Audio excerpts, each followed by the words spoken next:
اعوذ باللہ من الشیطان الرجیم بسم اللہ الرحمن الرحیم قل إن كنتم تحبون الله فاتبعوني يحببكم الله ويغفر لكم ذنوبكم والله غفور رحيم قل أطيعوا الله والرسول فإن تولوا فإن الله لا يحب الكافرين. مسلمان ہونے کے لیے یہ بنیادی شرط ہے کہ اللہ کی وحدانیت پر ایمان لانے کے ساتھ ساتھ وہ امام الانبیاء امام کائنات محمد الرسول اللہ صلی اللہ علیہ وسلم کی رسالت پر بھی ایمان لے کر آئے. پیارے حبیب علیہ السلام نے امت کی اصلاح کی، ان کا تزکیہ نفس کیا، ان کے دلوں کو پاک کیا. آپ کی وہ زندگی جیسے ہی اللہ کی طرف سے ہے، آپ کی وہ احادیث، آپ کے وہ افعال، آپ کے وہ اقوال ویسے ہی اللہ کی طرف سے نازل شدہ ہے جیسے قرآن حکیم اللہ کی طرف سے نازل شدہ ہے. حقیقت میں یہ قرآن کو ماننے کے دعوے میں جھوٹے ہیں. اپنی من مانی زندگی گزارنے کے لیے پیارے حبیب کی زندگی سے آنکھیں بند کر رہے. وہ پیر شادی شہید پکڑ لیتے ہیں. ایک اور پیر ہم نے دیکھا، پیر پیپسی والی سرکار. کسی کو نانگے شاہ مل گیا، کسی کو کتوں والی سرکار، کسی کو کبوں والی سرکار.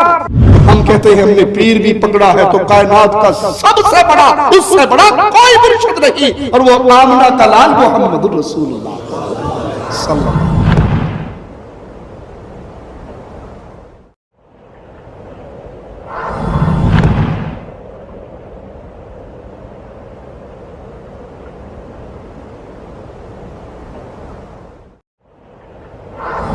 الحمد للہ نحمده ونصلي على رسوله الكريم.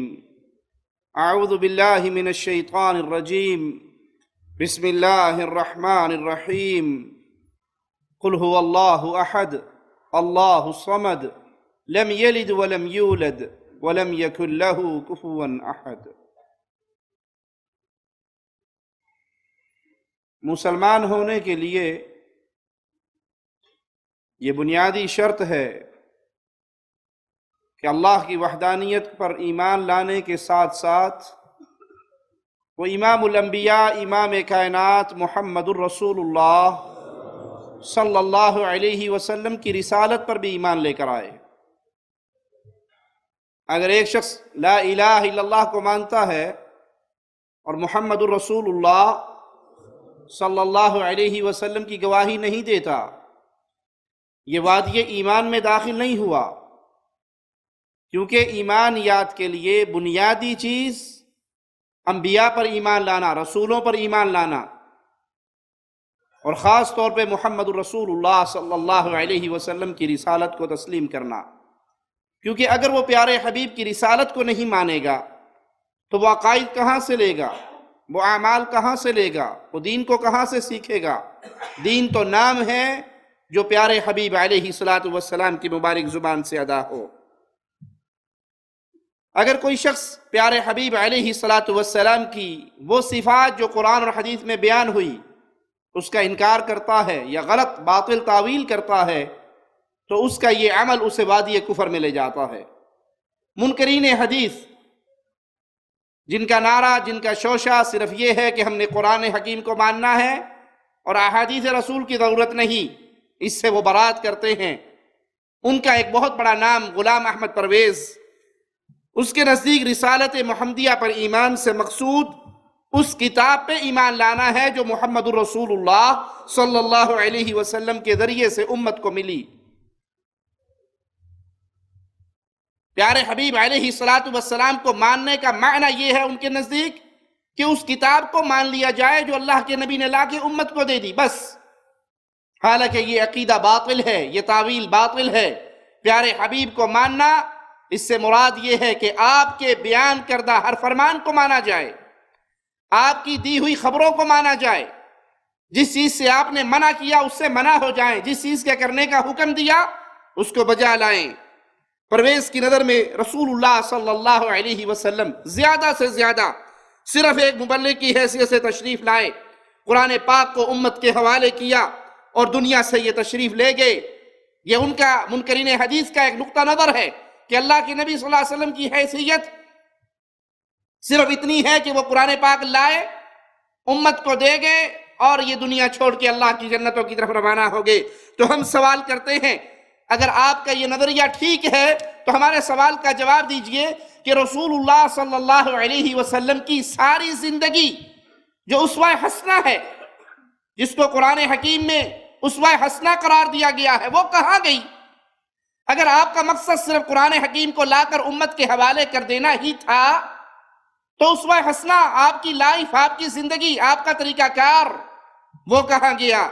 آئیے ہم قرآن حکیم کی آیات کی روشنی میں رسول اللہ صلی اللہ علیہ وسلم کی حیثیت، آپ کی شان، آپ کی صفات کو بیان کرتے ہیں تاکہ پرویزی گروہ کو معلوم ہو جائے کہ ان کا ایمان بالرسل کا دعویٰ سوائے زبانی جمع خرچ کی اور کچھ نہیں ہے۔ وہ اپنے اس دعوے میں جھوٹے ہیں، وہ اپنے اس اعلان میں غلط ہیں کہ ہم رسول پہ ایمان لاتے ہیں، کیونکہ رسول پہ ایمان لانے کا معنی ہے کہ آپ کی پریکٹیکل لائف کو مانا جائے، اس کے مطابق اپنی زندگی گزاری جائے۔ اگر کوئی پیارے حبیب کے اسوہ حسنہ کو تسلیم نہیں کرتا، ایک تاجر تجارت میں پیارے نبی کو نمونہ نہیں بناتا، ایک نمازی نماز میں پیارے حبیب کو نمونہ نہیں بناتا، ایک مجاہد میدان جہاد میں پیارے حبیب کو نمونہ نہیں سمجھتا، ایک خامد اپنی بیوی کے ساتھ تعلقات میں امام الانبیاء کی دی ہوئی تعلیمات کو نہیں لیتا، اور وہ یہ دعویٰ بھی کرتا ہے کہ میں رسول پہ ایمان لاتا ہوں، تو وہ اپنے دعوے میں جھوٹا ہے۔ اس کا دعویٰ برحق ہوگا جو پیارے حبیب محمد رسول اللہ صلی اللہ علیہ وسلم کی زندگی پہ عمل کرے۔ آئیے پیارے حبیب کی صفات قرآن حکیم ہمیں کیا بتاتا ہے۔ پہلی صفت، اللہ کے نبی رسول بھی اور نبی بھی، رسالت اور نبوت، یہ آپ کی صفات میں سے قرآن حکیم کی آیت آل عمران سورت ہے، آیت نمبر 179 ہے۔ مالک فرماتا ہے فَآمِنُوا بِاللَّهِ وَرُسُلِهِ وَإِن تُؤْمِنُوا وَتَتَّقُوا فَلَكُمْ أَجْرٌ عَظِيمٌ۔ بس ایمان لاؤ اللہ پر، ایمان لاؤ اللہ کے رسولوں پر، اور اگر ایمان لاؤ گے، تقوی اختیار کرو گے، تمہیں عظیم اجر سے اللہ نوازے گا، بڑا ثواب ملنے والا ہے۔ تم ایمان لاؤ اللہ پر اور ایمان لاؤ اس کے رسولوں پر۔ دوسری آیت سورۃ النساء آیت نمبر 171، فَآمِنُوا بِاللَّهِ وَرُسُلِهِ، بس ایمان لاؤ اللہ پر اور اس کے رسولوں پر۔ قرآن حکیم یہاں پھر حکم دے رہا ہے اللہ پر ایمان لاؤ اور اس کے رسولوں پر ایمان لاؤ۔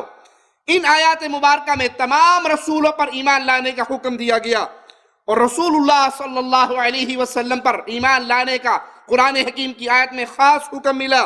سورۃ النساء آیت نمبر 136، مالک فرماتا ہے یا ایھا الذین آمنوا آمنوا باللہ ورسولہ، اے ایمان کے دعوے دارو، اے ایمان لانے کی باتیں کرنے والو، ایمان لاؤ اللہ پر اور ایمان لاؤ اللہ کے رسول صلی اللہ علیہ وسلم پر۔ دوسری آیت پہ غور کیجئے، مالک فرماتا ہے فَآمِنُوا بِاللَّهِ وَرَسُولِهِ وَالنُّورِ الَّذِي أَنزَلْنَا، یہاں تین چیزوں پہ ایمان کا ذکر ہے۔ فَآمِنُوا بِاللَّهِ، پس ایمان لاؤ اللہ پر، وَرَسُولِهِ، ایمان لاؤ اس کے رسول پر، وَالنُّورِ الَّذِي أَنزَلْنَا، اس قرآن حکیم پہ، اس نور پہ بھی ایمان لاؤ جس کو ہم نے نازل کیا۔ اگر رسول اللہ صلی اللہ علیہ وسلم پر ایمان لانے کا معنی صرف اتنا ہے کہ اس کتاب کو مان لیا جائے جو اللہ کے حبیب علیہ السلام دے کر گئے، تو یہاں تو مالک تین چیزوں کا ذکر کر رہا ہے۔ اللہ پر ایمان لاؤ، رسول اللہ صلی اللہ علیہ وسلم پر ایمان لے کر آؤ، اور اس نور پر، اس کتاب پر، اس قرآن پہ ایمان لاؤ۔ پیارے حبیب پہ ایمان لانا آپ کی دی ہوئی تعلیمات کو ماننا ہے۔ قرآن حکیم پہ ایمان لانے کا بھی اللہ نے ذکر کیا۔ رسول کے شرعی معنی میں خصوصیت یہ ہے کہ رسالت دو طرح کی ہوتی ہے، ایک تو قولی رسالت، جہاں اللہ مالک اپنے نبی کو حکم دیتا ہے کہہ دو، قل کے صیغے سے خطاب کرتا ہے، لوگوں تک یہ پیغام پہنچا دو، یعنی اقوال، کلمات، الفاظ کے پیغام دینا اور پہنچانا۔ اور رسالت کی دوسری قسم فعلی اور عملی رسالت ہے، یعنی افعال، کیفیات، اعمال کا طریقہ کار وہ عملاً کر کے رسول دکھاتا ہے اپنی امت کو، اور امت اس سے رہنمائی لیتی ہے۔ قولی رسالت کے لیے قرآنی دلیل یہ ہے کہ اللہ مالک نے قرآن حکیم میں 329 جگہ پر قل کے صیغے سے اپنے حبیب کو خطاب کیا ہے، نبی کہو، یہ پیغام ہے اللہ کا، پہنچاؤ۔ قل کہہ کے، قل انما انا بشر مثلکم، کہو ان کو میں بشر ہوں جس طرح تم بشر ہو، انسان ہونے کے ناطے تم بھی انسان ہو اور میں بھی انسان۔ شان، مقام، عزت، فضل کی بات اگر آئے گی پوری انسانیت کا پلڑا ہلکا رہے گا، تنہا محمد کا پلڑا بھاری رہے گا صلی اللہ علیہ وسلم۔ کوئی یہاں پہ یہ دھوکہ نہ دے، یہ اپنے جیسا سمجھتے ہیں۔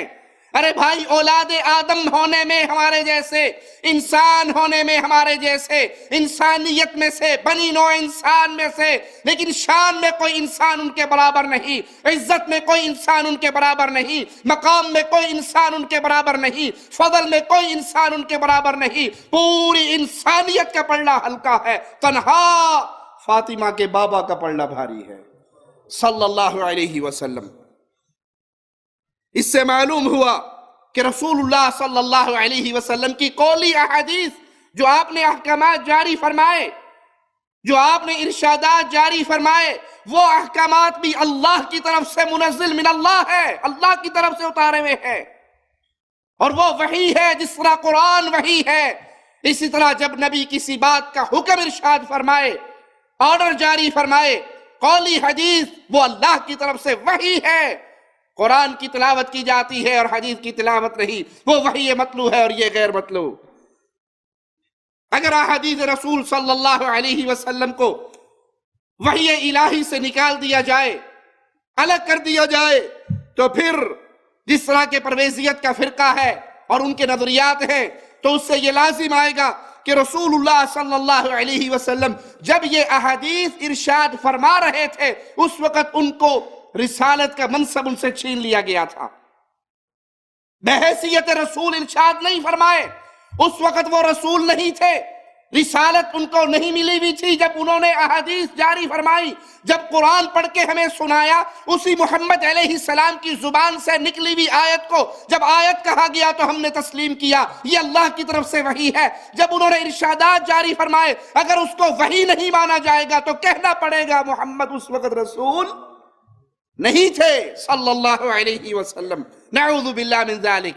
نہیں، پیارے حبیب جو ارشاد فرماتے، اللہ کی طرف سے شریعت اسلامیہ کا درس دیتے ہوئے جو بیان فرماتے، وہ اللہ کی طرف سے ہوتا، وہ مالک کی طرف سے وحی ہوتی۔ فرق یہ ہے، وہ آرڈر اللہ کی طرف سے ہوتا، الفاظ محمد الرسول اللہ کے ہوتے صلی اللہ علیہ وسلم۔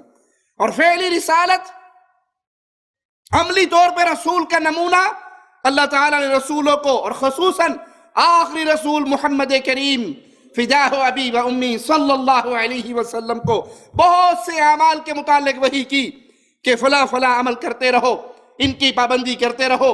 ان اعمال کا تذکرہ قرآن حکیم میں موجود ہے، ان اعمال کا تذکرہ اللہ کی کتاب میں موجود ہے، لیکن قرآن میں ان کی تفصیل موجود نہیں ہے۔ وہ تفصیل احادیث رسول صلی اللہ علیہ وسلم سے ملتی ہے۔ تو ہم پوچھتے ہیں، اگر یہ احادیث وحی نہیں ہے، یہ اللہ کی طرف سے بھیجی ہوئی نہیں ہے، تو جب رسول اللہ صلی اللہ علیہ وسلم ان اعمال پہ عمل کرتے تھے، پریکٹیکل وہ کام کر کے اپنی امت کو دکھاتے تھے، اس وقت آپ رسول ہوتے تھے یا آپ سے رسالت چھین لی جاتی تھی؟ آپ کا وہ عمل کس حیثیت میں مانا جائے گا؟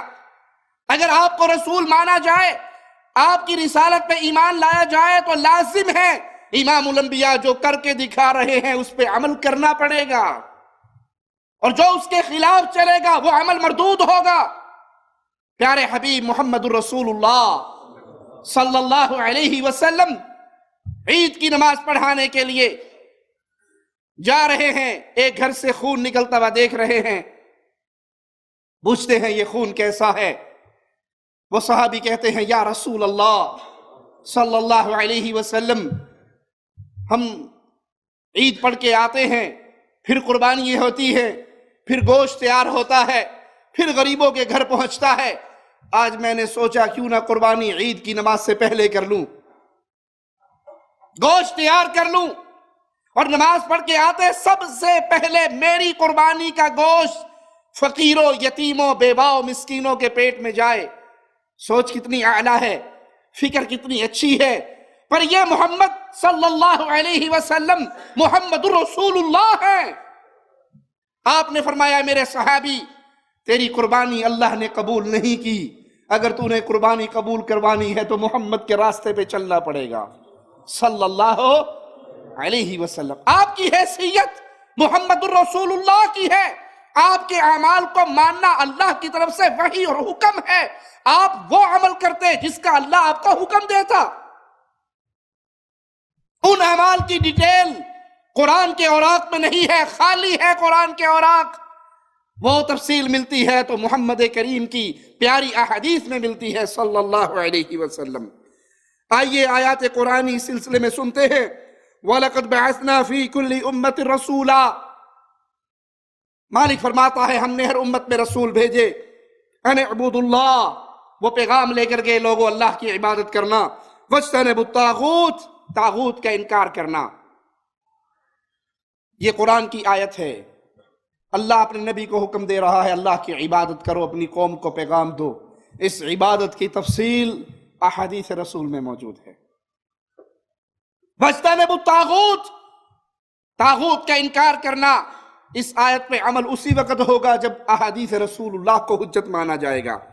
ایک اور آیت پہ غور کرتے ہیں، مالک فرماتا ہے سورۃ مومنون آیت نمبر 51 ہے، یا ایھا الرسل کلوا من الطیبات واعملوا صالحا، اے رسولو کلوا من الطیبات، پاکیزہ چیزیں کھاؤ، پاکیزہ چیزیں، حلال چیزیں، پاک چیزیں کھاؤ اور نیک اعمال کرو۔